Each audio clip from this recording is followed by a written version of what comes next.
Hello.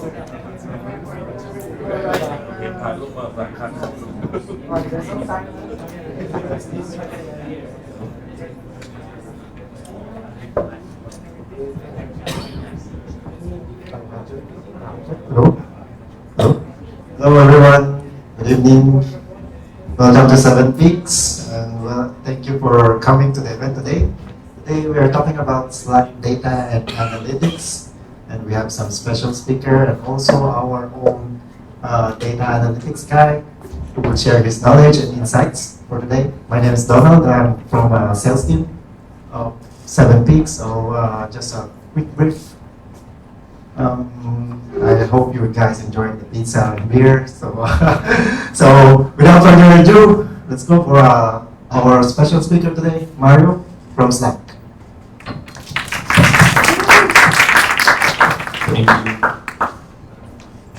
Good evening. Sawasdee Tony Nakapong. How's everyone doing? Okay, thank you. Appreciate that. So yes, my name is Mario. I am an enterprise account executive for Slack or Salesforce. Actually, both. As you may or may not know, Salesforce acquired Slack last year, and so now we're fully integrated into the Salesforce ecosystem, but obviously still focusing on Slack product development and bringing that forward. Today, with my co-presenter Shane, I'm going to be talking about data. I'm sure a lot of you people are asking, Mario, what does Slack do with data? What is the relevance to it? Well, I'm going to share it with you. So at Slack, first, just to give a brief overview, I think a lot of people probably in this room know what Slack is or what Slack does. But I'll talk about what is Slack, our digital HQ. Then I'll talk about how Slack can help data teams. Now, this is data engineers, this is ML engineers, anyone that's managing infrastructure, anyone that's deploying code. There's a lot of great things that we can help you with to do that. We'll go into some specific use cases, and if you guys have questions, that's great. I'm trying to do this all in about 20 minutes, unless Bo tells me otherwise. But yeah, so that's the agenda, and let's get into it. So at Slack, we have a concept called the digital HQ. Now, this has come out of the pandemic and COVID and how essentially everyone's going to be hybrid moving forward. The research is pretty clear. People want the ability to work from anywhere. But to do that, you need really good tools. Now, I'm sure a lot of people had that fun experience of going through COVID and not knowing which video conferencing solution to work with, or having your IT team provision a lot of different things for you that may or may not be effective as a tool. Slack, we try to kind of cut through the middle of that and become the centralized platform for you to work from anywhere and be effective and collaborate with your team. Now, we think of ourselves as an engagement layer. So Slack essentially sits in the middle of your people and your systems. And what we do is coordinate everything from, just the simple interactions with your customers, with your teams, whether they're on chat, whether they're on email, whether it's, in an app, bring that into a consolidated layer that then you can then action with your systems, whether that's your data pipelines, whether that's your CRM, whether that's your sales tools, whatever it might be. All of the work can happen in Slack through automation and help people be more efficient, not have to jump between 1,000 applications to get something done. Now, we think of Slack as a value pyramid. Now, a lot of people just use Slack for messaging, and that's great, that's fantastic. But that's really kind of the lowest value of what we offer in terms of a solution and as a software. So messaging is always at the core of what we do, but really as you move up the value pyramid, things like channels. So a lot of people use channels, essentially think of it as a big chat room, right? But you can use those to collaborate on projects, on specific accounts, on incidents, on security issues, whatever it might be. Channels really become the next stepping stone in our value pyramid to get more out of your business. And next is integrations. Now this is where we're starting to get to the really high money stuff, the really high value things, where you can actually bring your work, connect your systems into Slack, and action things, be able to do things that actually impact your systems or change things for your customers through integrations. Another thing that we're building on right now is called workflows. Now, workflows is very buzzy, a lot of companies are saying, oh, we've got workflows. At Slack, we're integrating a lot of workflows, building our own workflow platform and low-code platform within Slack to help people actually do very simple business tasks that maybe aren't technical, but then have people who are very technical be able to do much cooler things from within Slack without having to build a whole new application for it. And then finally, AI. I know AI is very buzzy too. Everyone says they've got AI. AI in our instance is more focused on our search capabilities and how you can actually find things within Slack contextually. Okay? So that's the value period of Slack. And basically, we want to look at it from the top or from the bottom up. But as you can understand from what I just said, we're really thinking of it as this. You need to really have all of this in place to get the full value out of what we do with Slack. Now, this is totally independent. Our friends at Stack Overflow did this. As you can see, Slack is very beloved among engineers and among development teams. More so than some other products like Teams, Google, Zoom, whatever it might be. Because of how Slack integrates with a lot of technical solutions, that's kind of where the love comes from. So, this includes data engineers, this includes ML engineers, basically anyone that's doing anything technical on their software. So, what does that mean for you guys? You're here to talk about data, and I'm here to show you exactly what that means. So a little bit of context first, a little bit of scene setting. Everyone's talking digital transformation. How many people, just raise your hands, say you do digital transformation or work with people who are doing digital transformation? I know everyone at Silver Peak should raise their hands right now. Okay, anyway, digital transformation. It's a buzzword, everyone's using it, right? But what does it mean? It means a lot of different things to a lot of different people and a lot of different businesses. Digital transformation for one customer will be completely different than what it means for another customer. But one thing doesn't change, data. Data is key to digital transformation, and data is just growing exponentially. They're saying it's going to be 175 zettabytes. That's a lot. I don't know exactly how many zeros that is, but essentially that's how much data will be flowing in all data centers and everything across the world by 2025. And that could be undershooting it, right? It could be higher than that because you have certain applications, certain systems that are just generating tons of data all the time. So as a data engineer, as an ML engineer, what does that mean for you? You have to help answer a lot of questions. You're going to be asked by business leaders, what are we doing in terms of our reporting? How are we on target? Where are we in terms of delivering to our customers? You're going to have a specific line of business people asking you for metrics on application performance, for interactions with engagement. And then you have people in IT teams asking you, how do I manage this? What does this mean if we're having problems with our infrastructure? And then finally, the customers. How do you take their information? How do you guys manipulate it? How do you use it to actually provide business value? So it's a lot of work for data teams to be able to manage that. All these different stakeholders that you have to answer to. And in a lot of traditional enterprises, which is who I primarily work with, that system can take a lot of time, right? Requesting a report on some type of business metric or a certain level of a product could take weeks. And for a business decision maker, that's too long because by the time they get that data, the decision is not relevant anymore. And also, you have to switch between a lot of different things. You'll be in your cloud console, you'll be in your collaboration platform, you'll be in your BI tools, you'll be in your data tools, whatever that might be. It makes it a lot more difficult for you guys as kind of key cogs in the wheel to really be productive. And other tools like email are just too slow. So changing between apps, having all this context switching is going to be a challenge for everyone moving forward. And what we're trying to do in Slack is change that specifically for data teams. We think there's a better way. And that's to provide one collaboration tool that you can share all that insight. You can share the data, you can collaborate on the data. You can integrate your data and workflows into one process. And also stay updated. As I mentioned, data freshness is super important, especially in industries like e-commerce, smart city applications, IoT, things like that. If you have data that's 2 days old, it's useless. It doesn't do anything for your team. So we think with Slack, you can consolidate all of that using our tools. This is what we call our digital HQ for data. So one place where you can have all of the insights, whether that's your BI tools, whether it's Power BI, whether it's Looker, whether it's Tableau. We're platform agnostic in terms of that. We want you to use your tools. We want you to integrate your tools. And we want you to be able to stay on top of things as well. So imagine instead of having to do multiple data requests or deal with multiple data requests, build multiple dashboards, have everyone in one channel. Here's the latest dashboard for metric A, for metric B, for metric C. People don't have to keep chasing you. And obviously then, if all those people are informed, they can make better decisions faster, which will actually have a business impact that is positive for you. So we think of it from finding and sharing data, staying up to date, and then making smarter decisions.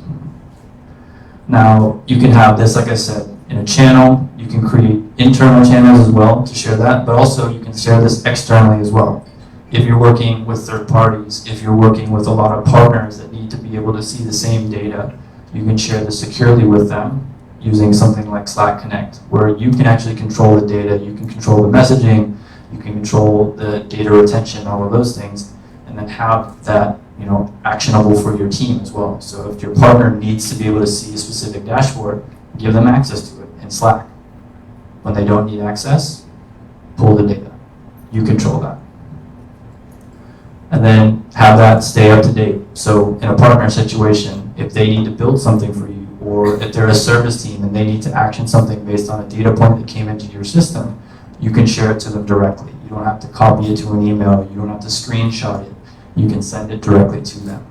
And also this applies to business leaders. Have your business leader be able to look at a metric and say, hey, comment on this. Do you see this trend? What should we do? Can we adjust this plan? Can we re-architect something? Whatever it might be.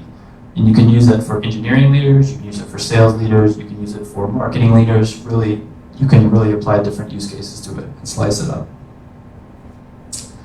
So that's kind of a high level of what the Digital HQ for Slack is in terms of data. Now I have some specific use cases that I can go into.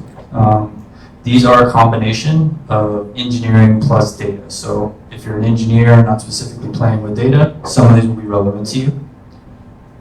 First, having all of your incident management, having all of your alerting in one channel. So if a server goes down, if you're the data, if you're mixing up some data, matching up some data, running a SQL job, whatever it might be, you can have all of that alerting.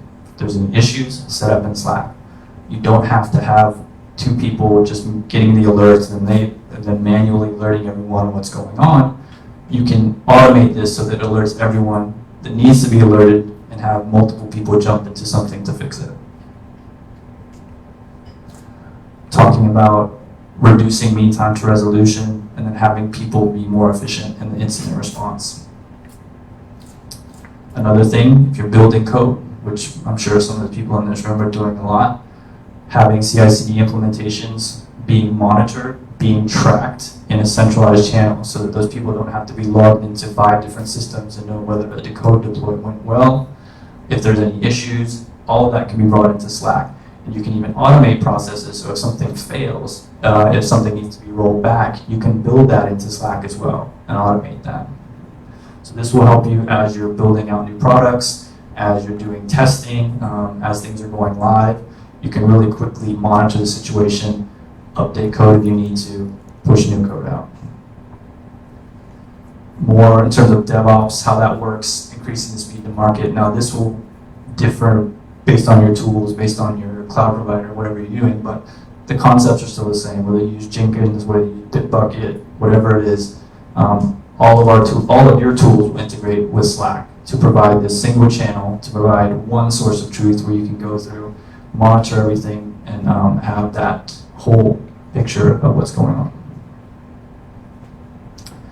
One of the final things, and I mentioned this briefly, is having the ability to collaborate with third parties. So I know some of you guys are working with customers externally. You need to get approvals from them. You need to jump into calls with them. You need to do whatever you need to do.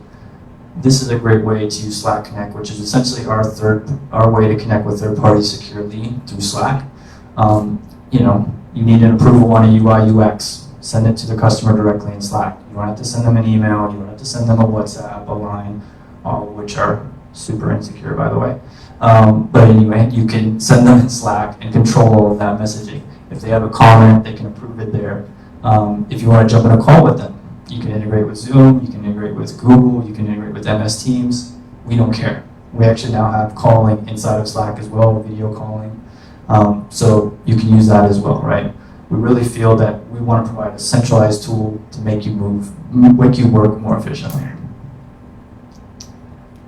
And then kind of the final points I want to highlight about how Slack can be developed for data teams is just having centralized data and centralized knowledge in one place. Does anyone know what Slack actually stands for? No? You get a prize if you don't. Okay. It stands for Searchable Log of All Communications and Knowledge.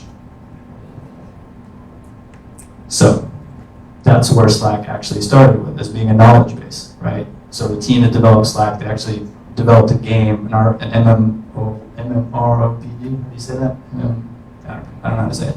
Anyway, the game failed, but Slack is what came out of it, because essentially they used it to monitor all of the development work, put all their wikis up there, put all of their code in there, and then essentially they realized, hey, we've got kind of a knowledge management system. And that's where a lot of the AI development is coming in Slack now to provide better search, right? Internally in Slack, we rarely use email. We rarely use Google Drive because everything is in Slack. So for example, today, I was looking at how to last week building a presentation for today. I literally went into my Slack search and said, Slack for data. And I got 30 different slide presentations from people that already delivered them across the world, in Asia, Europe, and the US.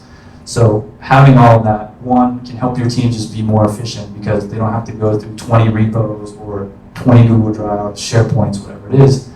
It's in Slack. And then also, if you think about for new employees, as they're getting onboarded, having them join, have a list of things that they need to do, have a list of documentation, videos, whatever it might be, it's all there in Slack. And this also helps with automation. So we have automation within Slack, and I know probably a lot of you guys are much more advanced in automation, but essentially we can implement workflows for new hires, for employee training, for other different things, business use cases internally that allow those teams to be more efficient and have people get up to date faster so they can really be productive in a much more efficient time frame. And then the last one, reducing meetings. How many people have Zoom fatigue every day? No one? I don't believe you. Okay. In Slack, we really feel, and there's a lot of studies that have been done on this, Gartner, Forrester, they've all done studies on this, basically saying how Slack can reduce meeting time by up to 20% in certain organizations. Because you don't really need a 30-minute meeting, you need a 9-minute meeting, or you need one Slack post, or you need a chat with 4 people in the right channel. It really helps you to make sure that everyone stays on the page, everyone's accountable, because you can build it into how people work, into your culture, put it in channel, put it in Slack. You don't need to have a meeting. And it also helps if you're working across different time zones, across different geographies. Not everyone's going to be able to coordinate a calendar for 5 different time zones. So what do? Put it in Slack, assign it to people in Slack so they can get things done and you don't have to worry about, okay, getting everyone lined up for one call. And it helps just for your quality of life because you don't have to be on Zoom 22 hours a day.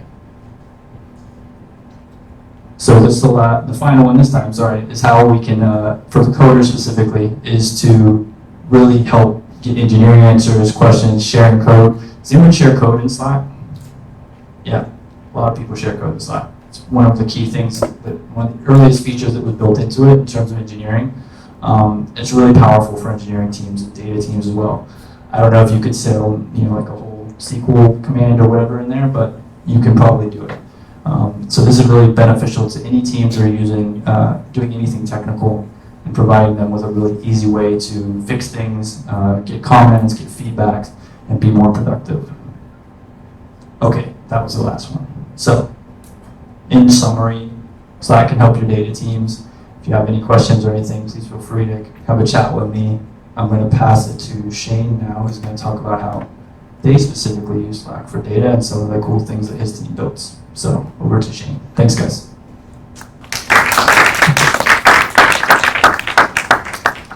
Thank you, Mario. Well done, well done. You said you were able to get 30 responses of previous decks on data. I could see it was pretty well polished. So I I had some help on this as well. So. Okay, so booting up your BI. Who am I? I like to start with a little existential crisis. It's always good. So, I am Shane. I am our head of data analytics here. I've been doing data analytics for the better part of a decade in different cities and organizations. And we are here. Why are we here? What's the meaning of life? It's really, we could ask myself this every day. So I want to just go through my adventure of booting up a BI team, and I didn't really think as deeply about how the role Slack had played in it until I reflected today, and realized that I don't think I could have gotten it done without it. So what are we going to do? So what is business intelligence? How do you structure a BI team? And I'm probably going to have a little bit of overlap in the BI toolbox with Slack, definitely some repeat stuff, but it's very, very useful. And how do we enable a virtuous cycle so that people learn more and ask better questions and in turn learn even more? So, what is BI? So sometimes it's just a reporting role, looking at the business metrics, and this can be really painful and mundane for some analysts who aspire to be data scientists or data engineers, and just. But it's essential. This is the basics. It's also a technical role. So you designing the systems, maintaining the systems, and just keeping things up, keeping things running, making sure the data is accurate. Now, ideally, it's more of a strategic role where you're linking the teams together and you're creating this shared source of truth and data. And so, I always felt that BI was the brains of the organization, and yeah, where all the knowledge can be shared. And if you message someone via Slack, I guess, you can get some information very quickly. So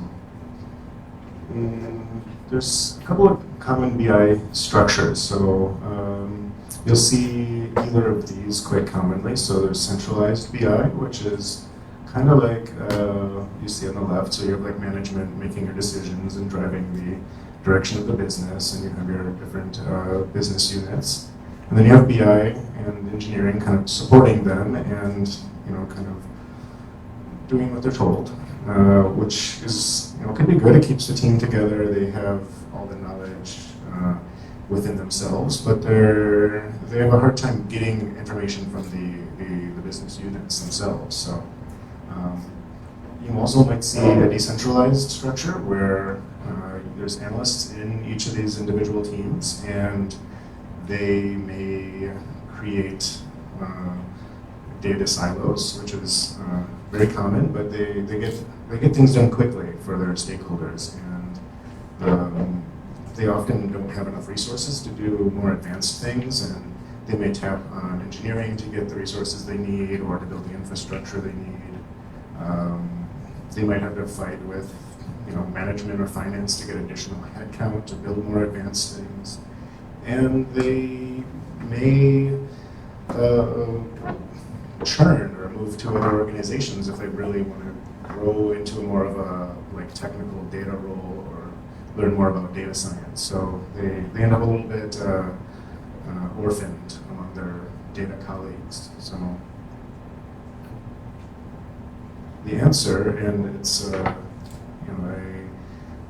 maybe it seems obvious, but yeah, you create a sort of hybrid structure, and this, I guess, in an older organization, it's quite difficult to do this, especially if you don't have a tool like Slack where you can put all your analysts in the same group chat. So basically, you retain the centralized leadership and strategic vision, and you still stay well embedded in the teams. You know what's going on, like what the day-to-day activities and problems are, and you even can, draw resources from other departments when needed to take on bigger tasks.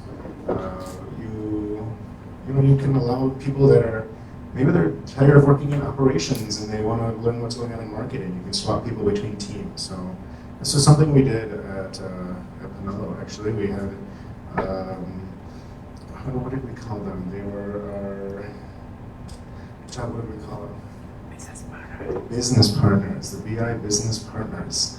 These were like a team of internal consultants, basically. So they would be in the stand-ups. They may even sit with the teams a couple of days a week, and they would know they would know as well as anyone what was going on in those teams. So in order to make this work, though, you need some C-level buy-in to give these teams a strategic kind of trust to make decisions and drive initiatives. But I feel like this made people pretty happy, and it also gave the opportunity for people to even move from, say, another role in marketing into an analyst role. So it created a sort of funnel into creating these data roles and creating data knowledge that can stay in the team even when the analyst themselves leaves. So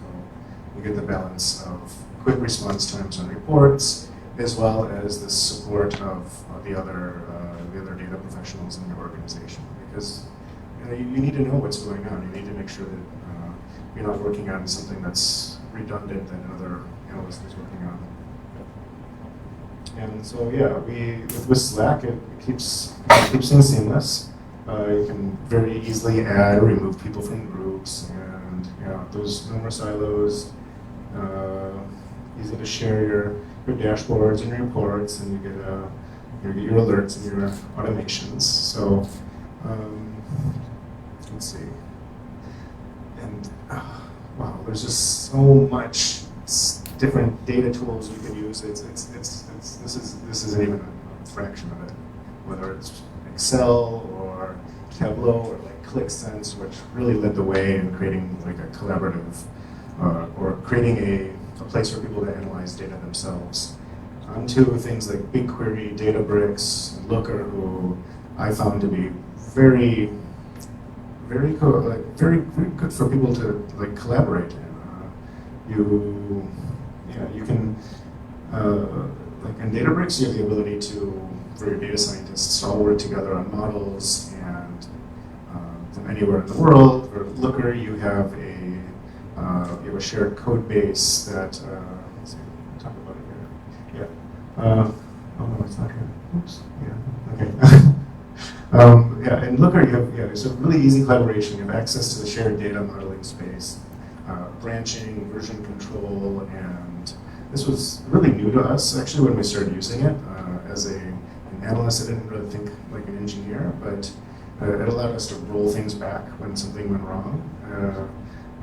Allowed to, it threw an error before deploying it to the rest of the company and people making wrong decisions with bad data. So, when we were trying to choose what we wanted to use for our BI tools, I really wanted to make sure it was something that people could collaborate on. So, I found that that's kind of the common thread here in productivity tools and tech. In the tech world these days is people want to be able to collaborate. There's a lot of knowledge, and so this platform was kind of a breakthrough. Because before it was bought by Google at that time, so it was actually a little bit lesser known. But it was one of the first that I knew of that could integrate into Slack and send these reports. And it even had like a really cool thing where you could type something and get a response. So like, oh, how many orders happened, were there yesterday? Or how many orders from Malaysia for a specific type of product? Like it could take plain text and respond with data. And the really good thing about that is it could save a lot of money because these tools are quite expensive if everybody in the company needs to be able to sign in and look at data and maybe waste half a day trying to figure out how to use it. So you can curate what they need to see. Everybody doesn't need to be able to log in. They get the report they need when they need it.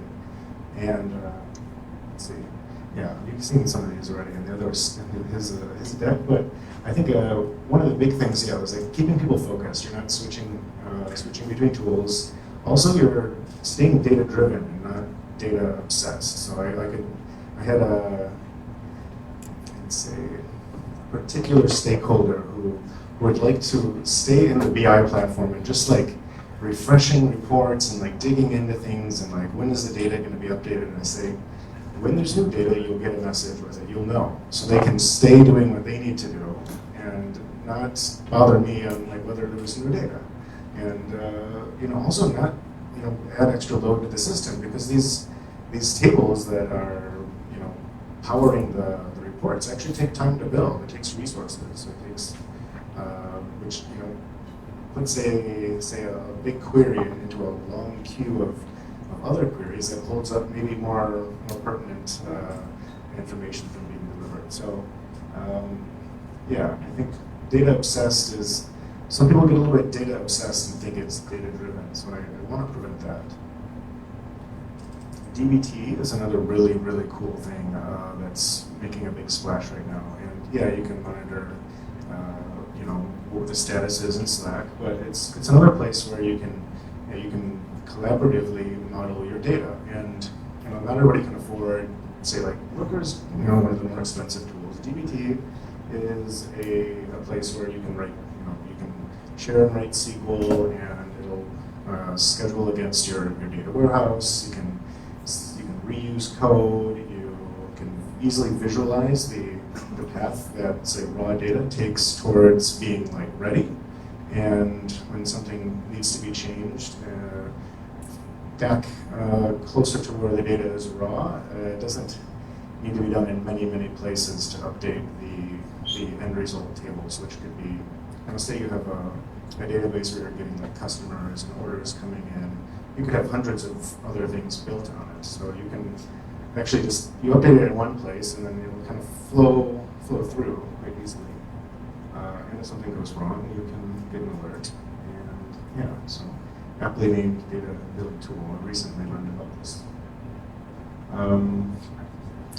Data discourse. So I think what happens when you have the right tools in place and the right team structure where information can flow freely is you end up with people having the same vision of like what reality is. I think you see this in many places in like debates, political debates, maybe in relationships where maybe you perceive different things. But when you have a place here where you're like things are quite clear, you can scroll back and you see, yes, okay, these are the numbers. And you're not arguing about what the reality is. You actually spend more time focusing on solutions, right? And then you ask better questions. You come up with better KPIs, better metrics, and they're more likely to roll up into the grander business goals. And yeah, it's very important to have these things in place in order to actually have trust in the data, because this is one of the first things that people start to question when something doesn't look right is, well, is this data right? Well, okay, I can look back and I can see in DBT, like, there's no errors here. I can see the previous reports that we had in Looker. We can see, okay, no, this was a gradual change. This isn't like some anomaly. This is real. So like you focus right away on like finding a solution instead of arguing. Now, with greater data literacy, you will tend to focus even more on gathering data and on infrastructure, because people will find value in it. So they know that it's a valuable part of the enterprise. Oh man, I'm not already. Well, okay, so I guess this is basically the name of it. Like the gist of it is that like with the right team structure and mindset and buy-in and the right tools, you end up with a better chance of success, right? So it's not so much.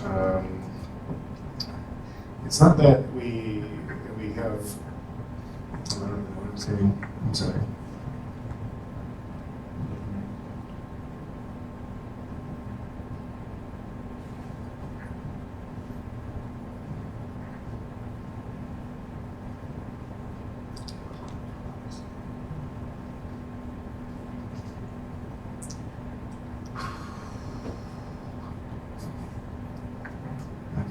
Yeah,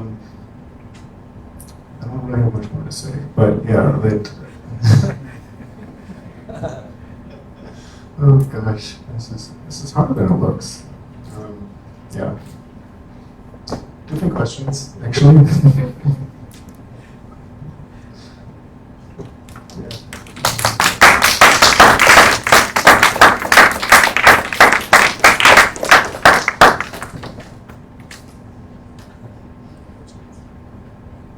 Well, we still have pizza and beer, so that's good. And a lot of really interesting data professionals showed up today, and I think a lot of people have ideas on how they use data and how they use collaborative tools and what kind of problems they're trying to solve. So, some of the things we're trying to solve here are at Seven Peaks are maybe not world changing, but they're for the people and the companies that are that we're working with. It definitely improves their day-to-day life. It definitely helps them to make the right decisions and strategic investments, right? So, collecting the right data about how a user uses an application, or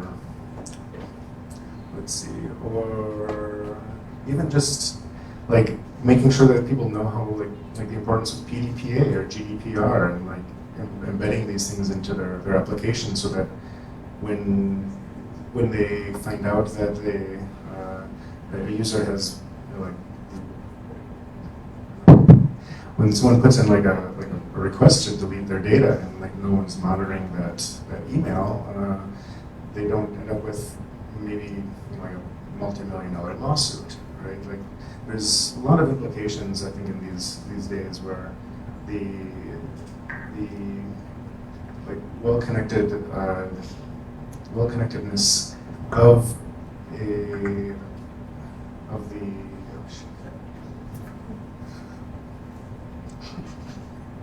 oh gosh, yeah, where it's really important to be well connected with your users and within the organization. Yeah, okay, I'm